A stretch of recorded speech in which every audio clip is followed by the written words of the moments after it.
ಒಂದು ವರ್ಗ ಬಾಗಲಕೋಟೆಯಲ್ಲಿ ನಮಗೆ 3,500 ರೂಪಾಯಿನೇ ಕೊಡಬೇಕು, ಅದು ಕಡಿಮೆ ಕೊಟ್ಟರೆ ನಾವು ಒಪ್ಪೋದಿಲ್ಲ ಅಂತ ಹೇಳಿ ಅವರು ಹೇಳ್ಕೊಳ್ತಾ ಇದ್ದಾರೆ. ಈಗಾಗಲೇ ಇಡೀ ರೈತ ಸಮುದಾಯ ಆ ಭಾಗದಲ್ಲಿ ಬೆಳಗಾಂ ಇರ್ಬೋದು, ಬಿಜಾಪುರ ಇರ್ಬೋದು, ಈವನ್ ಬಾಗಲಕೋಟೆಯಲ್ಲೂ ಕೆಲವರು ಎಲ್ಲರೂ ಒಪ್ಕೊಂಡಿದ್ದಾರೆ.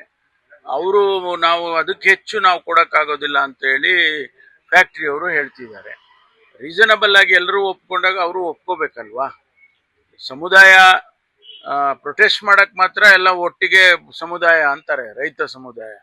ಆದ್ರೆ ಈ ರೀತಿ ತೀರ್ಮಾನಗಳಾದಾಗ ಅದನ್ನು ಒಪ್ಕೋಬೇಕಲ್ವಾ. ಅಲ್ಲ ಸರ್, ಕಾರ್ಖಾನೆಗಳು ರಿಕವರಿ ರೇಟ್ಗಳನ್ನೇ ತೋರಿಸೋಲ್ಲ, ನಮ್ಗೆ ಹೇಗೆ ಗೊತ್ತಾಗುತ್ತೆ ಮೋಸ ಮಾಡ್ತಾರೆ? ಅದನ್ನೇ ಈಗ ರೆಗ್ಯುಲೇಟ್ ಮಾಡೋದಕ್ಕೆ ಕೂಡ ಮೊನ್ನೆ ಸಕ್ಕರೆ ಸಚಿವರು ಹೇಳಿದಾರಲ್ಲ, ಅದನ್ನೆಲ್ಲ ನಾವು ಮಾನಿಟರ್ ಮಾಡ್ತೀವಿ, ರೆಗ್ಯುಲೇಟ್ ಮಾಡ್ತೀವಿ ಅನ್ನೋ ಮಾತನ್ನು ಅವ್ರು ಹೇಳಿದ್ದಾರೆ.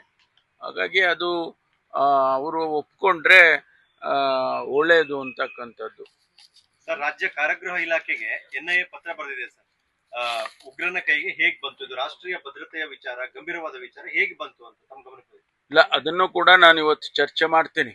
NIAನವರೇನು ಅಬ್ಸರ್ವ್ ಮಾಡಿದ್ದಾರೆ ಅದನ್ನು ಕೂಡ ಇವತ್ತು ನಾನು ಚರ್ಚೆ ಮಾಡ್ತೇನೆ. ಯಾಕೆಂದ್ರೆ ಅವರ ಅಬ್ಸರ್ವೇಷನ್ಸ್ ಕೂಡ ಏನು ಎವಿಡೆನ್ಸ್ ಇಲ್ಲದೆ ಏನಿಲ್ಲ, ಅವರು ಎವಿಡೆನ್ಸ್ ಇಟ್ಕೊಂಡೇನೆ ಅಬ್ಸರ್ವ್ ಮಾಡಿದ್ದಾರೆ.